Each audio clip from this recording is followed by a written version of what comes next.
Salut à tous, j'espère que vous allez bien, c'est Romain et on se retrouve aujourd'hui pour une vidéo plus joyeuse que les deux dernières sur Marquinhos et Mbappé, puisqu'on va parler assurément du meilleur joueur du PSG en ce début de saison, Neymar, et de son duo, qui lui aussi est très bien placé au classement des joueurs performants, efficaces et qui donnent du plaisir aux supporters. J'ai nommé Lionel Messi. Alors installez-vous, c'est parti. Avant que la vidéo commence, petit placement de produit, on va mettre en avant la boutique idéale si vous cherchez des maillots pas chers du tout, non authentiques bien sûr, mais d'excellente qualité, que ce soit au niveau des flocages, des écussons, des sigles Nike, des coutures aussi. Vous pouvez assortir votre commande avec shorts, chaussettes ou tous les badges possibles et imaginables. Ça taille petit, donc petit conseil, n'hésitez pas à prendre une bonne taille au-dessus. Il y a aussi des tailles enfants si vous voulez faire plaisir à quelqu'un. La livraison est gratuite à partir de 79 € d'achat. Sachez que pour les délais, comptez 3 semaines, plus ou moins, dans les deux cas. Ça peut être moins comme un petit peu plus. Et le petit code promo qui est dans la description, tout comme le lien vers la boutique. Il y a le PSG, bien sûr, d'autres clubs et des survêtements aussi. Voilà, merci à eux, c'est eux qui régalent. Allez, on va commencer comme d'habitude par un point sur leurs historiques récents et respectifs au PSG, parce que pour eux, plus que n'importe qui d'autre, ça explique beaucoup de choses sur leurs performances actuelles. Pour faire court, on est très content de les voir dans cette dynamique, mais on l'est encore plus quand on sait par où ils sont passés la saison dernière. Évidemment, ça rajoute de la difficulté à l'analyse, parce que certains vont minimiser les performances d'un Neymar par exemple, en disant qu'il s'entraîne juste pour la Coupe du Monde, ou que c'est trop tard d'avoir cette dynamique 5 ans après sa signature. D'autres, au contraire, vont en faire des tonnes et perdre en objectivité, comme les léosexuels dans l'éternelle comparaison avec Ronaldo, qui lui pour le coup fait vraiment un début de saison compliqué. Dans tous les cas, tout le monde est d'accord sur la visibilité après Coupe du Monde qui est aujourd'hui brouillée. C'est pour ça que je commencerai par là. Dans cette vidéo, il n'y aura aucune conclusion hâtive. Tout ce qui est dit est valable pour l'instant T, mais en aucunement pour la suite de la saison, voire au-delà, parce que se posera la question de la prolongation de Lionel Messi et peut-être même d'un départ de Neymar, comme elle s'était posée cet été en 2023. Bref, dans tous les cas, aujourd'hui, ce sont les métronomes de notre attaque, de notre jeu aussi avec Marco Verratti. Probablement, ils font partie, à eux deux, du top 5 des meilleurs joueurs du PSG en ce début de saison. Et globalement, depuis août, et la réunion évidemment de Neymar et Messi, leurs trajectoires ont été assez semblables et liées surtout parce que aujourd'hui, s'il y a regain de forme des deux côtés, c'est pas un hasard, évidemment, leur relation réciproque y est pour quelque chose. Dans tous les cas, Messi arrive en août dernier, on ne va pas refaire tout le cinéma autour de cela. 2-3 mots sur la tactique. Évidemment, la saison dernière, Pochettino bridait les deux parce que Kylian Mbappé était le facteur X du système de jeu. D'abord parce que c'était le plus fiable, les deux autres se blessaient relativement souvent. Et puis parce que Mbappé était quand même dans un autre registre. Voilà, c'est pour ça qu'aujourd'hui on se retrouve avec une équation qui s'inverse et qui est très difficile à équilibrer. Voilà, l'année dernière, Mbappé décrochait beaucoup plus, faisait beaucoup plus de passes décisives, de statistiques qui étaient du coup plus libres dans son jeu. Là, Neymar et Messi s'occupent du jeu, du coup les décrochages de Mbappé, ne servent pas à grand chose et il est plus limité, cantonné à un rôle de numéro 9 qui doit prendre la profondeur, ce qui fait qu'aujourd'hui il y a des petits problèmes entre Messi, Neymar et Mbappé de l'autre côté, même si Mbappé-Messi, il n'y a pas de problème à signaler. Bref. Dans tous les cas, Messi-Neymar, l'année dernière, l'un comme l'autre étaient collés à leur ligne respective, la droite pour Messi et Neymar à gauche, pour essayer de maximiser les situations de 1 contre 1, comme si c'était Neymar 2015 et Messi 2011. Voilà, évidemment, ce sont des joueurs qui sont vieux, qui n'ont plus le coup de rein, et qui du coup se sont retrouvés à être plus du tout efficaces, perdus. Évidemment, leurs performances individuelles, c'est pas que du ressort de Pochettino. Pour Lionel Messi, on a les excuses valables de la Copa América, toujours difficile de sortir d'une compétition internationale que tu as gagnée, et puis du changement, parce qu'il avait jusque-là fait toute sa carrière à Barcelone. Cette excuse, on l'a entendu plein de fois. Pour Neymar, c'était pas des excuses, mais plus des critiques justifiées sur son niveau d'implication, des retards à l'entraînement qui étaient avérés. Évidemment aussi, la question du poids, de l'hygiène de vie, un joueur un petit peu caractérisé par du je m'en foutisme, et une fin de saison, après ce match contre le Real Madrid, qui a été à l'avantage de Neymar. Moi j'aimerais revenir là-dessus quand même. Il a pris beaucoup de critiques dans la presse. Il a eu un traitement médiatique extraordinaire. En gros, il est passé à la guillotine. Alors que sur les 2 matchs, rappelons qu'il revient de blessure, d'une longue blessure. Alors oui, sa part de responsabilité dans la longue blessure, c'est peut-être... c'est difficile à dire parce que ça reste quand même une blessure, il y peut rien, mais il était en retard sur son programme. Normalement, il devait être titulaire au match aller, il devait même prendre du rythme dans d'autres matchs avant, et au final, il rentre tout juste au Parc des Princes, mais il a le temps de délivrer la fameuse passe décisive pour Mbappé. Il récidive bis repetita au match retour au Santiago Bernabéu, donc quand même 2 passes décisives, une implication qui a toujours été là. Voilà, il a toujours bossé pour l'équilibre de l'équipe, Neymar, sur les 2 dernières années, disons. Et puis ensuite, une fin de saison quand même en trombe. Il est très très bon, il stats. Évidemment, tout le monde disait que c'était contre des relégables, donc qu'on attendait de voir sur la durée. Aujourd'hui, on l'a un petit peu la durée quand même. Voilà, contre la Juve en Ligue des Champions, il a sorti une prestation qu'il n'avait plus sortie depuis Old Trafford 2020. Ouais, Old Trafford, novembre 2020. Ah bah non, Bayern 2021. Non, Bayern 2021. Et après Copa América. Bon bref. Dans tous les cas, ça fait plaisir de voir Neymar commencer cette saison comme ça. Messi, lui, il avait fini dans une situation absolument rocambolesque sous les sifflets du Parc des Princes. C'est ça, voilà, encore une fois, en fait, petite parenthèse, les ultras, ils sont gentils, mais on va pas se mentir. La lecture est complètement ahurissante. On le voit encore aujourd'hui dans l'affaire Amraoui, Aminata Diallo, quand le club jouait la neutralité. Les ultras ont fait des banderoles contre Amraoui, jugeant l'intimité, la vie sexuelle d'Amraoui, et prenant la défense d'Aminata Diallo. Quand on voit aujourd'hui comment ça s'est inversé, c'est pour des cons, quoi. Voilà. Pareil, 2 poids 2 mesures entre le feuilleton Neymar, départ 2019, et Mbappé, départ 2021. Au final, les 2 se sont soldés par des prolongations, mais t'en as un qui s'est quand même fait insulter sa mère, et l'autre qui n'a rien eu, même si le niveau de performance et d'implication est, je vous l'accorde, très différent. Bon, bref, dans tous les cas, siffler Lionel Messi, tout ça pour dire que c'était ahurissant, tout simplement. Parce que oui, peut-être que Messi dégageait un petit peu du je m'en foutisme, une préférence pour sa sélection, et dans tous les cas, en fait, si tu connais Messi, si tu le regardais au Barça, tu savais très bien dès sa signature que tu n'allais pas avoir un joueur impliqué au pressing et qui court, quoi. Voilà, c'est tout. Messi, et encore, il a progressé là-dessus depuis sa signature, il a fait des efforts. Mais évidemment que Messi, plus que n'importe quel autre joueur, avaler 11 km sur un match, ça nuirait à sa performance qui est de distribuer, d'avoir... Et en plus, par son placement, il libère de l'espace, il a une intelligence de jeu qui est absolument extraordinaire. Mais bon, pour ça, il fallait regarder les matchs de Messi avant sa signature.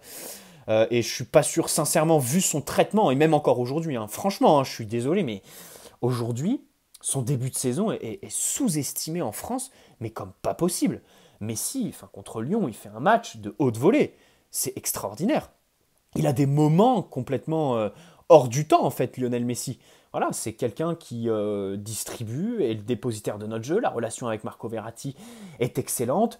Ses passes sont très très bien dosées. Il arrive à mettre sur orbite ses partenaires. Il a retrouvé, ça c'est pour le début de saison, un petit peu de tranchant dans la surface, capable de finir en première intention, comme contre Lyon. Et puis, globalement, dans le jeu, il est beaucoup plus à l'aise, tu sens qu'il est beaucoup plus épanoui, qu'il s'amuse, comme lui l'a dit aujourd'hui dans une interview. Donc ça fait plaisir, voilà, de voir un Lionel Messi à ce niveau-là, techniquement. C'est tout simplement un des meilleurs joueurs de l'histoire, si ce n'est le meilleur, en fait. Et il faut se rendre compte du garçon que c'est. Moi, aujourd'hui, franchement, son début de saison... Alors, c'est vrai que par rapport à Neymar, il a eu un trou. Le match contre la Juventus. Il l'a loupé, c'est vrai qu'à part sur l'action là, de Mbappé qui oublie Neymar, Messi est au début. Il fait un espèce de grand pont par les airs qui est exceptionnel et une belle course derrière. Mais sinon, il n'y a pas grand-chose. C'était pas du grand Lionel Messi, il a été assez effacé.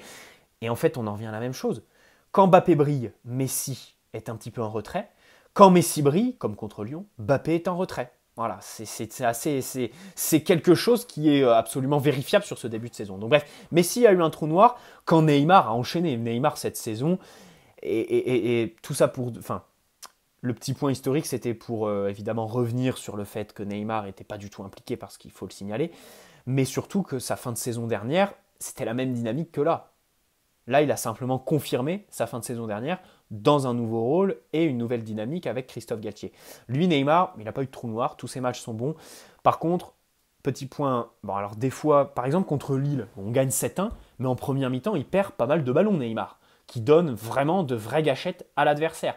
Et dans d'autres matchs, contre Monaco au Parc et contre le Maccabi Haïfa aussi, il perd un petit peu ses nerfs en début de match. Là, il s'énerve tout de suite alors qu'on est au quart d'heure de jeu.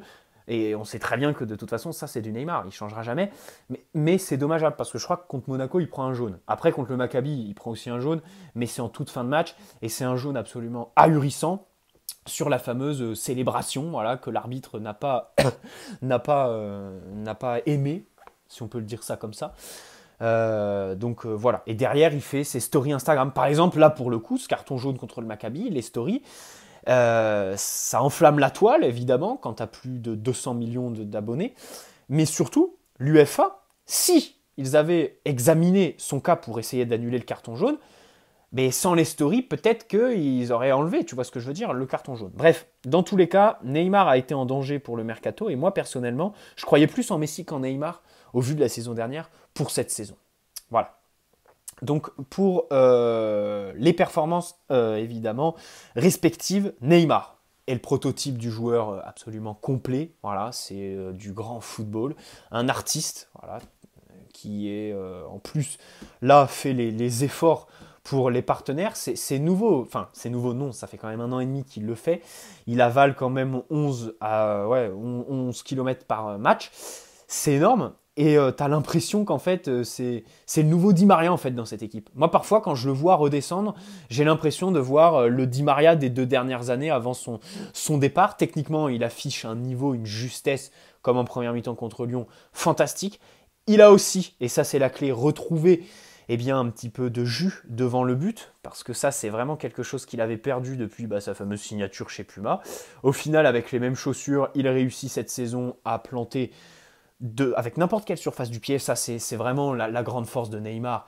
Peu importe où il est sur le terrain, il est capable d'utiliser n'importe quelle surface du pied pour avoir la meilleure solution possible. Et ça c'est énorme, enfin un joueur complet par les courses, la lecture du jeu, la palette technique, la finition, la qualité de passe, les capacités d'utilisation.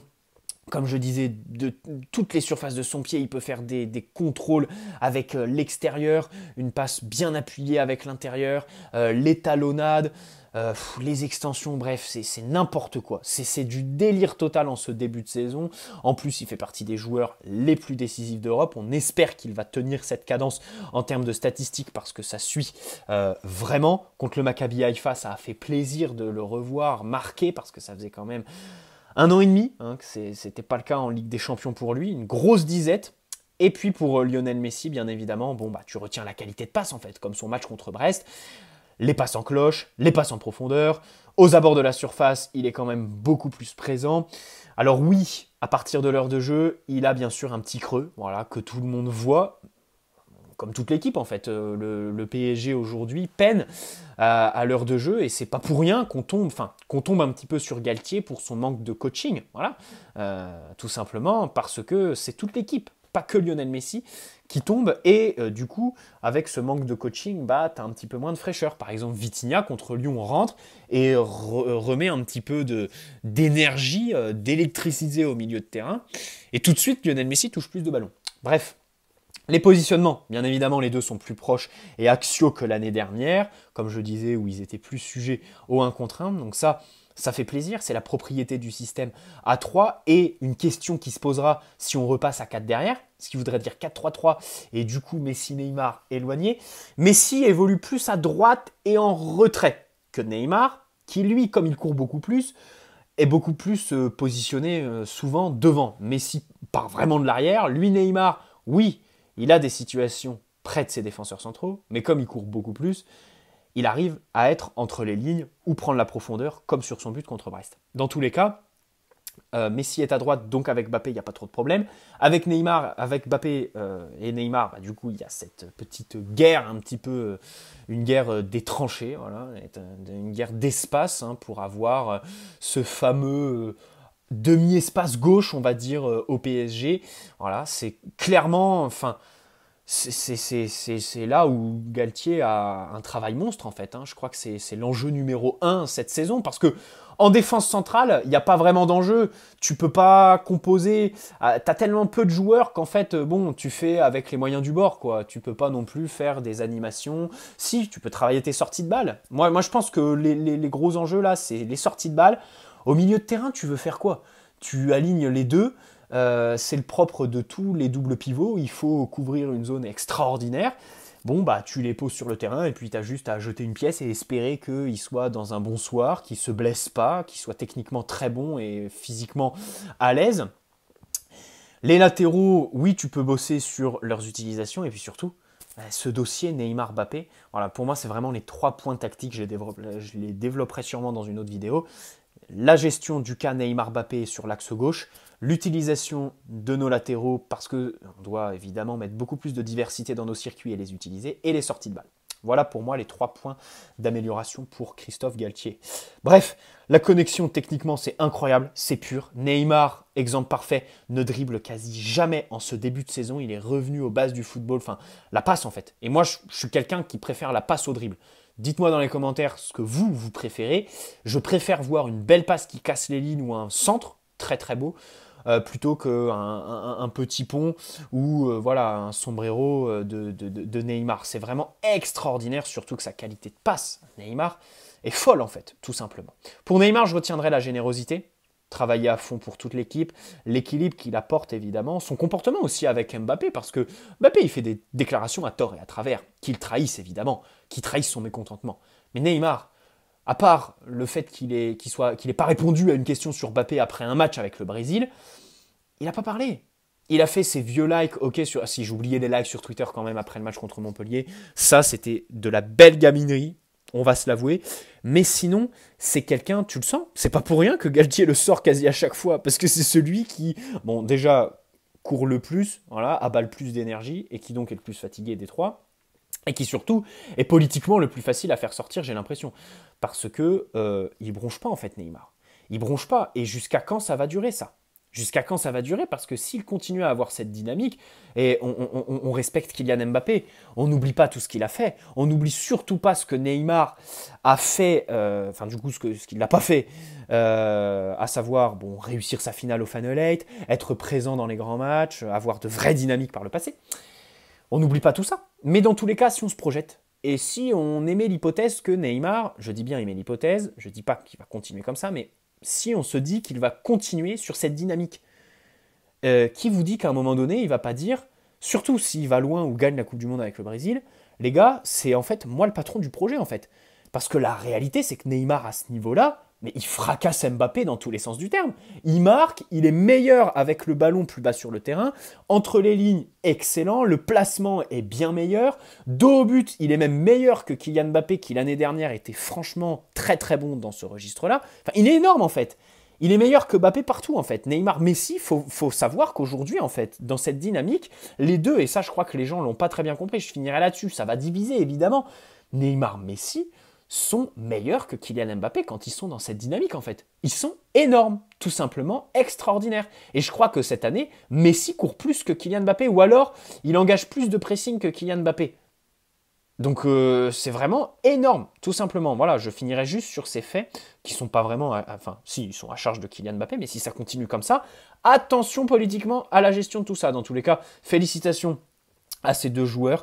En fait, il n'y a même pas d'analyse tactique à proprement dit à apporter, parce que c'est le football pur et simple en fait, à son essence même. Et je finirai juste sur l'humilité de Lionel Messi, pareil, parce que lui il fait pas de problème, il parle pas, c'est vrai qu'il pourrait demander les pénaltys, il aurait pu faire des histoires pendant le mercato quand Di Maria et Paredes sont partis, qui étaient quand même ses deux lieutenants, au final il bronche pas. Voilà, quand il sort, bon, il sort. Vous me direz, c'est pas souvent. Ça, pareil, Galtier doit faire sortir Messi beaucoup plus. Il a 35 ans, il a son fameux creux à la 60e minute. C'est lui qu'il faut faire sortir des 3 en premier. C'est une évidence, à part si Neymar est vraiment fatigué. Bref, dans tous les cas, l'humilité de Messi est absolument incroyable. Enfin, je crois qu'en fait, il faut se rendre compte, en France, on ne se rend pas compte qu'on parle quand même déjà du dernier Ballon d'Or, du Ballon d'Or en titre, et probablement le meilleur joueur de l'histoire du foot. plus jamais on aura un joueur qui joue au football comme Lionel Messi, qui a la vista, la vision, la lecture du jeu, la science du placement, du déplacement, la qualité de passe, la finition, les accomplissements, les exploits, les records en fait de Lionel Messi. Et en France, je pense pas qu'on mesure ça. Parce que être aussi humble en fait, peut-être qu'il s'en fout aussi, peut-être qu'il se dit, bon, j'ai passé l'âge, mais c'est extraordinaire, en fait. Moi, je voudrais louer sa superbe humilité dans ce trio d'attaque, là, qui est un petit peu plombé par l'attitude de Kylian Mbappé, qui a 23 ans, qui a tout à découvrir, et qui, évidemment, quand il aura 31-32 ans, prendra beaucoup plus de recul, croyez-moi, qu'aujourd'hui. Bref, dans tous les cas, bonne soirée à tous. N'hésitez pas à poser un like si cette vidéo vous a plu, vous abonner si ce n'est pas déjà fait, et puis on se retrouve très prochainement pour parler d'autres choses encore. Félicitations à Neymar et Messi, et on espère que ça va continuer comme ça pour les deux. Ciao les amis.